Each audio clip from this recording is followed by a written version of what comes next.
Aujourd'hui, nous allons nous entretenir avec le général Michael Langley. Il est commandant en chef des forces armées américaines en Afrique. Nous allons vous expliquer ce que c'est. Vous le savez sûrement, vous êtes dans cette région. Beaucoup de travail est accompli ici. Nous sommes ici pour discuter des raisons de sa présence dans notre pays et de la grande conférence qui s'y déroule actuellement. Général, merci beaucoup de nous accorder du temps sur Citizen Television. Merci, Eva. Commençons par comprendre les raisons de votre présence. Il y a la conférence des chefs d'état-major des armées. Parlez-nous de cela et du rôle que joue l'Afrique. En Afrique, nous organisons chaque année la conférence des chefs d'état-major des armées.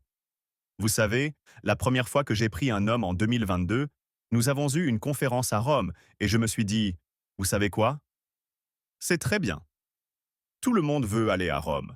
Mais j'ai vu que cette conférence était réservée aux chefs d'état-major des armées africains. Elle devrait avoir lieu sur le continent. L'année dernière, nous avons organisé la nôtre au Botswana, ce qui a permis d'aborder des questions militaires et sécuritaires, ainsi que des objectifs communs pour assurer la sécurité et la stabilité sur le continent. C'était donc un objectif, et nous voici maintenant au Kenya. J'ai discuté avec le jeune général Kariri qui m'a dit « Oui, j'adorerais accueillir cette conférence ». C'est donc une initiative des chefs d'état-major des armées de toute l'Afrique. Et nous y voilà. Parlez-nous des relations entre l'Afrique et, bien sûr, les différentes armées africaines.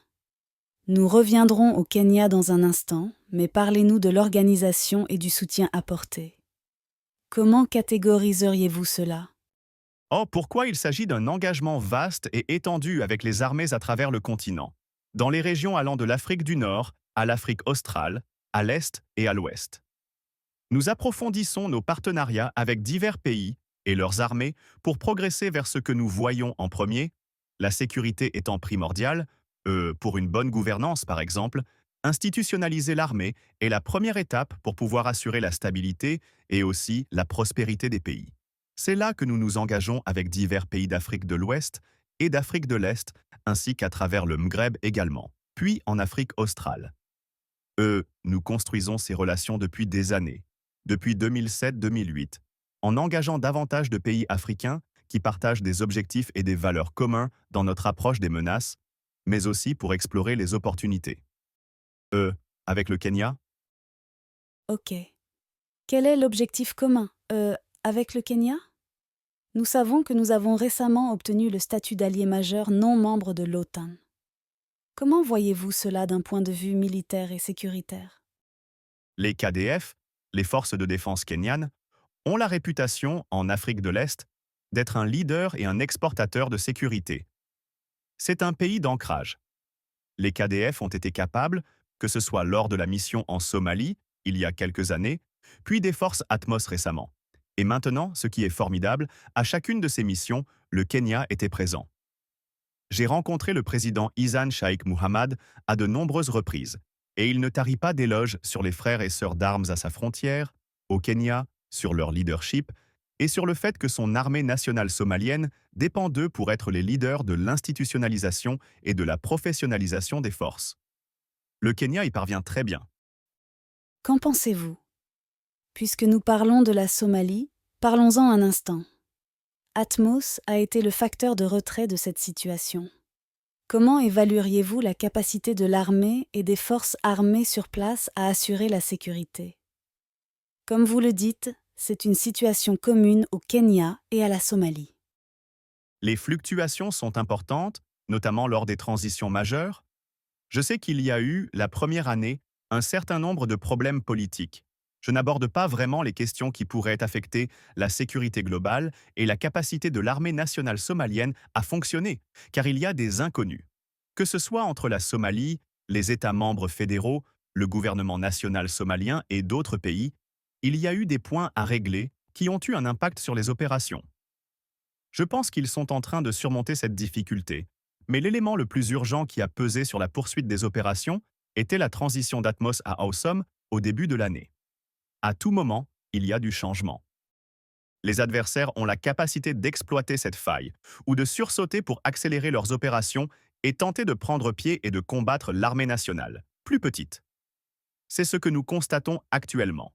Cette force très résiliente, cette génération de force, et plusieurs partenaires contribuent à recréer ce qu'ils ont accompli ces dernières années dans le centre de la Somalie et même dans le sud.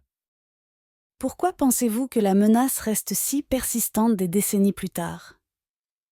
Un travail considérable a été réalisé en Somalie. L'Afrique doit jouer un rôle crucial. Pourquoi pensez-vous que la menace terroriste persiste et quel en est l'objectif final? À quoi cela ressemble-t-il? Al-Shabaab, une organisation terroriste de longue date soutenue par Al-Qaïda, en est une partie.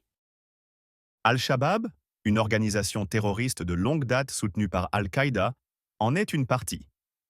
Ils veulent un pouvoir utiliser leurs opérations d'information, pour devenir une gouvernance superficielle. J'ai énuméré diverses activités, comme la prière pour les populations de Mario, les clans marginalisés. Quel faux récit! Ils prétendent être là et pouvoir mieux servir que le gouvernement. Ils font ça depuis plusieurs années. Emos ressources. En fait, juste sous-titrer les ressources, les taxes, la taxation illégale sur ses membres, en disant qu'ils vont être les pourvoyeurs, alors qu'en fait ce n'est pas le cas. Donc, le gouvernement fédéral de Samaya a été très actif pour essayer de minimiser cela et de mener des actions de garantie auprès de la communauté. Ainsi, à travers leurs phases de libération et leurs opérations de stabilisation, ils mobilisent l'ensemble de leur gouvernement et fournissent des services éducatifs pour se connecter aux régions périphériques à travers l'Iran, Yamadouké et d'autres régions de Somalie. Je veux que nous nous concentrions maintenant sur, vous savez, il se passe beaucoup de choses dans la région, et beaucoup de cela affecte la paix, la sécurité et la stabilité du Kenya, qui est centrale dans la région. J'aimerais que nous nous concentrions maintenant un instant sur le Soudan. Vous savez, la crise là-bas maintenant dans sa 2e année. Il y a 2 camps dans ce conflit. L'un est inculpé de crimes contre l'humanité au Darfour. L'autre est confronté à des questions de légitimité, en raison d'un coup d'État dans cette zone. Général Langley, l'Africom a-t-elle un camp? Eh bien, c'est une question politique actuelle. Nous voulons la paix, car, comme on le sait, ces atrocités et cette guerre civile, depuis le 15 avril 2023, entraînent des déplacements de population du Darfour vers d'autres pays. C'est une véritable tragédie. Les pertes sont bien plus importantes que partout ailleurs dans le monde. Cette histoire doit être racontée. Berhane et Hamedi s'affrontent, 2 chefs de guerre qui étaient en réalité un coup d'État en soi. Il était censé y avoir un gouverneur civil, donc des élections, et puis la guerre a éclaté. Qui en a souffert? Le peuple soudanais a souffert de cela. Nous essayons donc de faire pression pour la paix, pour que leurs besoins se concrétisent. C'est donc dans nos sphères politiques et diplomatiques que les dirigeants du monde entier doivent s'entendre pour les amener à la table des négociations. Des atrocités ont été commises des 2 côtés. Et quel rôle joue l'Afrique, le cas échéant? En coulisses, c'est strict. Cela se joue à un niveau diplomatique élevé. Nous n'avons pas de rôle militaire là-bas. Pensez-vous que le conflit de Soudan représente une menace majeure pour la sécurité dans la Corne de l'Afrique? Comment évaluez-vous la situation? Cela pourrait engendrer de l'instabilité et entraîner davantage de migration, que ce soit vers l'Est, l'Ouest ou même le Nord, avec des déplacements de population, ce qui aurait des répercussions sur d'autres communautés et alimenterait les conflits. Nous constatons que même au Sud, si l'on considère la RDC et le M23 et les déplacements, leur marche sur Goma a des répercussions sur la vie et la stabilité des populations. Et quel rôle joue l'Afrique, le CAS échéant?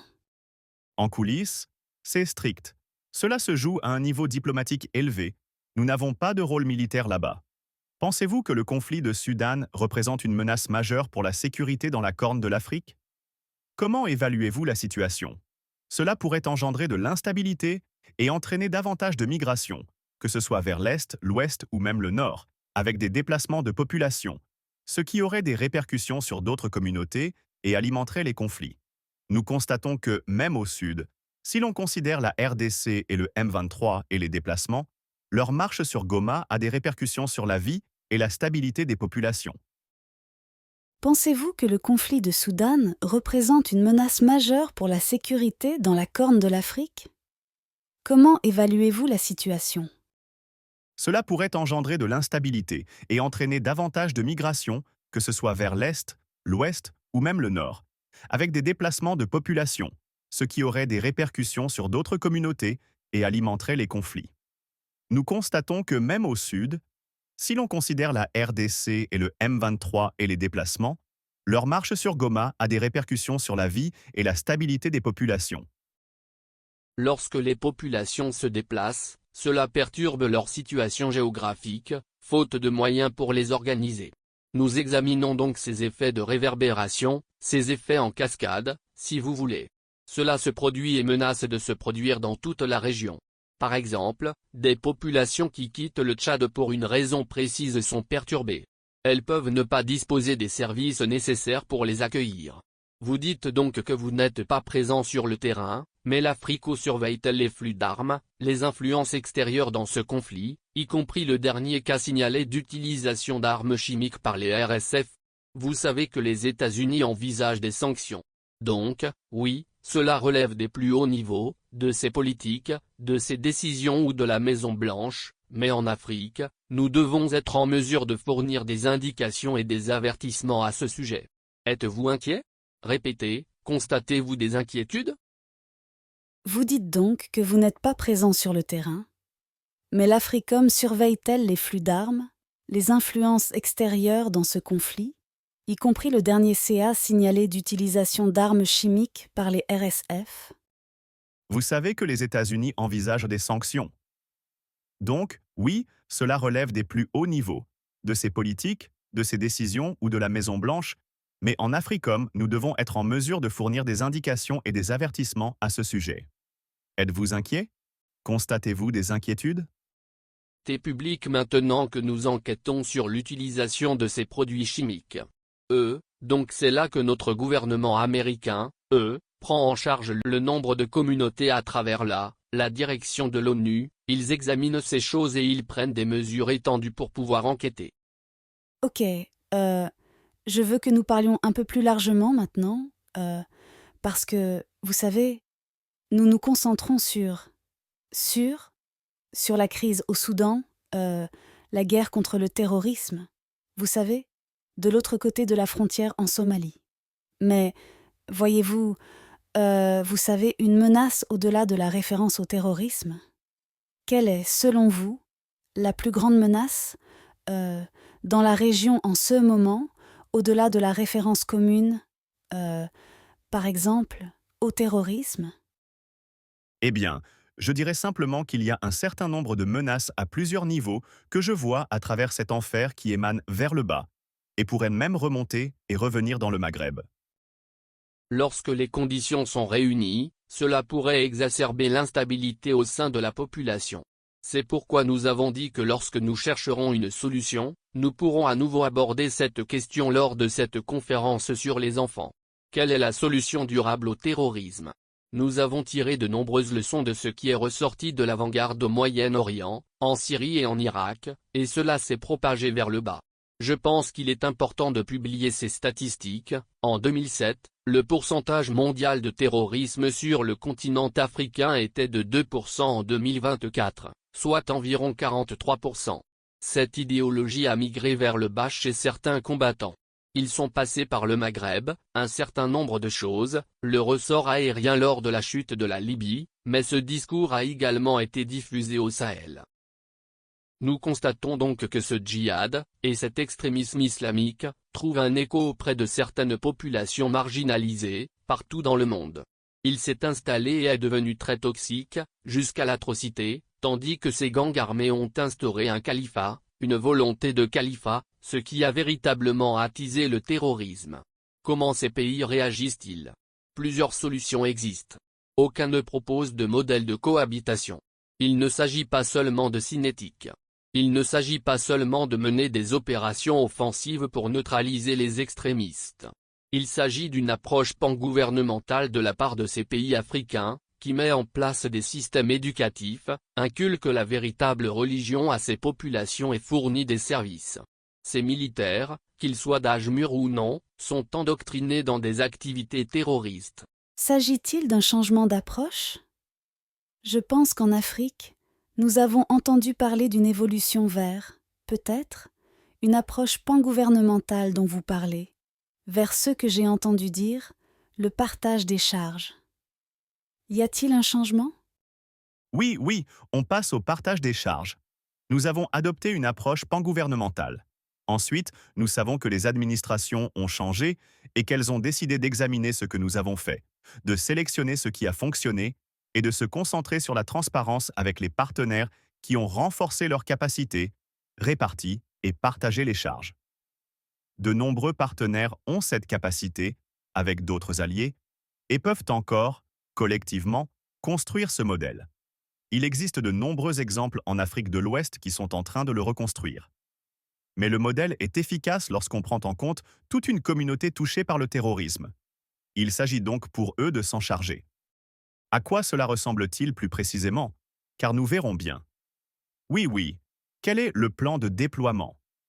Oui, vous savez, j'ai rencontré plusieurs ministres de la Défense, des présidents et des chefs d'état-major des armées, et je leur ai dit « Voilà, notre approche a changé. Nous allons vous aider autant que possible.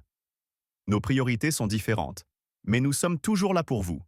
Nous voulons toujours que vous meniez la danse, car vous comprenez mieux que quiconque les conséquences de vos actes. Nous ne prescrivons rien en Afrique lorsque je vais.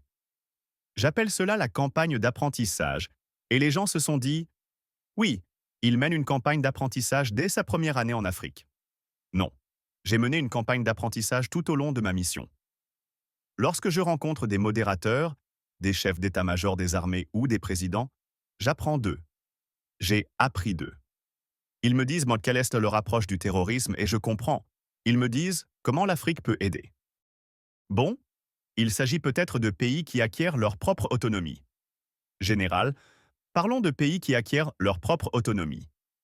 Vous êtes en terre africaine, ce n'est pas la première fois, mais ce serait le bon moment pour vous interroger sur l'un des pays qui a acquis son autonomie, le Burkina Faso.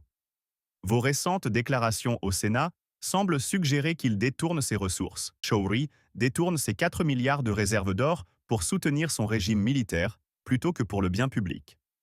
Ces propos ont suscité une condamnation généralisée sur tout le continent. Que vouliez-vous dire par cette déclaration? Permettez-moi de parler de la souveraineté devenue fossile. Ils maintiennent leur souveraineté, ils décident de l'utilisation de leurs ressources. Ils décident à qui affectent leurs ressources pour le soutien militaire. C'est sa souveraineté, n'est-ce pas? Mais mon avertissement était uniquement d'un point de vue militaire. C'était une commission sénatoriale des services armés qui me posait une question directe. Au Burkina Faso, beaucoup de progrès importants se produisent et contribuent à leur progression. D'accord? Mais sur le plan militaire, sachant que c'est l'épicentre du terrorisme mondial, il était temps pour moi de souligner que c'est probablement leur point faible. Il faut des ressources suffisantes pour lutter contre le terrorisme dans ce pays. Ils prennent leurs décisions, c'est leur souveraineté, leur droit souverain de décider ce qui est approprié maintenant. Mais je voulais souligner que cela va dans la mauvaise direction. Daesh se renforce. J-Nim se renforce. Al-Qaïda sur les terres de Maghreb se renforce dans ce pays.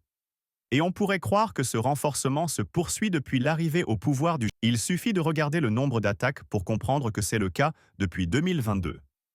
Je suis la situation depuis que j'ai pris le commandement. Donc je ne lui en veux pas, mais les décisions leur appartiennent. Ils cherchent d'autres moyens de s'en sortir. Il y a encore des guerres, qui se poursuivent. Cela va nécessiter davantage de ressources. Vous maintenez donc cette déclaration car vous avez subi des pressions pour la faire revenir sur vos déclarations. C'est ma déclaration. C'est mon évaluation. Et la situation empire. Il faut faire davantage, non seulement au niveau local, mais aussi à l'échelle nationale, car ces organisations extrémistes violentes cherchent des revenus, des ressources, recrutent parmi la population burkinabé et cherchent refuge dans leur pays. Cela menace leur souveraineté et les intérêts de l'Amérique. Répétez-le, est-ce que cela menace les intérêts de l'Amérique? Oui, merci de la question. Parce que Daesh, en particulier en Afrique de l'Est bien sûr, est inextricablement lié à Daesh, en Afrique de l'Ouest, à Daesh et à tout le reste. Et il y aura probablement un mouvement de terrain pour qu'ils se déplacent et se réfugient à l'intérieur des lignes. Nous avons donc des objectifs communs et proposons de collaborer avec le gouvernement burkinabé et les pays frontaliers, le Mali, la côte de Nizir et le collectif des pays d'Afrique de l'Ouest. Car voici ce que font ces organisations. Voici ce que font ces organisations terroristes.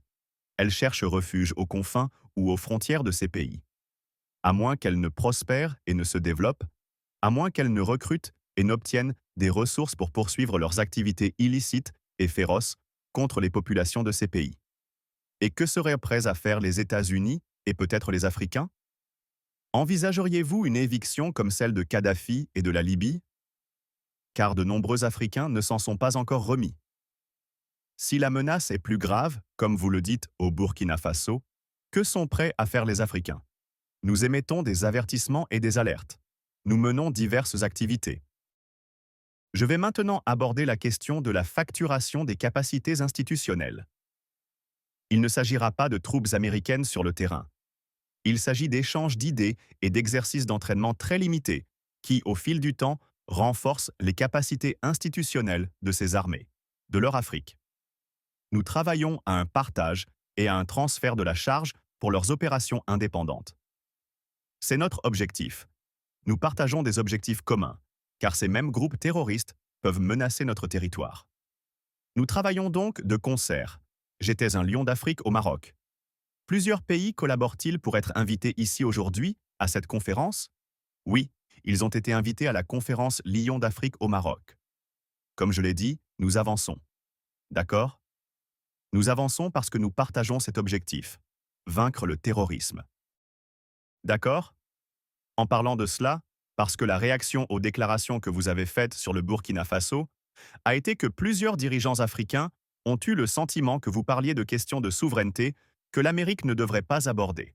Et en conséquence, ceux qui voient d'abord le rôle de l'Afrique comme étant moins celui d'un partenaire dans la guerre contre les menaces communes que vous mentionnez, et davantage celui d'un protecteur des intérêts économiques occidentaux ou américains qui permettent l'accès aux vastes ressources minérales de l'Afrique, et comme une relation plus paternaliste que de respect entre pairs. Que répondriez-vous à cela? Je réponds qu'il y a d'autres pays dans le monde qui font cela. J'en parle, nous devrions déjà le savoir, mais je vais le dire. Nous respectons la souveraineté, nous respectons leurs décisions, nous respectons leur choix de partenaires de sécurité. Ensuite, nous mesurons le dénominateur commun qui empêche ces pays de progresser. Vous savez, en 2050, la plus grande main-d'œuvre du monde proviendra du continent africain. La jeunesse a besoin d'espoir, de paix et de stabilité pour réaliser son potentiel. C'est un objectif à long terme pour l'Afrique, car nous cherchons à aider ces pays à créer les conditions de stabilité et de sécurité, afin que la prospérité puisse être offerte à tous les jeunes. Le panafricanisme est réel et fort, et il existe une opportunité de se faire connaître sur la scène internationale, et ce continent peut le faire. C'est ce que nous envisageons réellement. Vous ne vous inquiétez donc pas de l'expansion de l'influence militaire et économique de la Chine et de la Russie sur le pays. Nous nous en soucions. En quoi cela vous inquiète-t-il? Leur influence pourrait ne pas être perçue comme positive pour l'Amérique, l'Afrique, les Africains. Les Américains ont à l'esprit que les peuples africains et tous les pays doivent pouvoir exploiter pleinement leur potentiel, leur indépendance, leur souveraineté et leur liberté dans un ordre international fondé sur des règles. Ils doivent pouvoir s'imposer sur la scène internationale, jouer un rôle de leader et assurer la paix et la stabilité aux populations. Certains de ces objectifs ne sont pas identiques à ceux des autres pays sur la scène internationale. Voilà donc mon point de vue. Proposer une contre-stratégie. Avons-nous une stratégie de surveillance concernant la Chine et la Russie, leur présence, car vous dites que cela ne correspond pas à la réalité? Eh bien, ce que nous observons, c'est que le continent africain n'a pas besoin d'être militarisé, disons, pas besoin d'être militarisé. Nous observons donc les accords de sécurité et leur impact sur la capacité à lutter contre les menaces d'un pays africain ou sur leur capacité à établir une base mondiale de protection. Voilà ce qui nous préoccupe. Nous allons en rester là pour l'instant. Merci beaucoup, Général Michael Langley. Merci beaucoup de nous avoir accordé votre temps sur Citizen Television. Nous vous remercions de votre temps.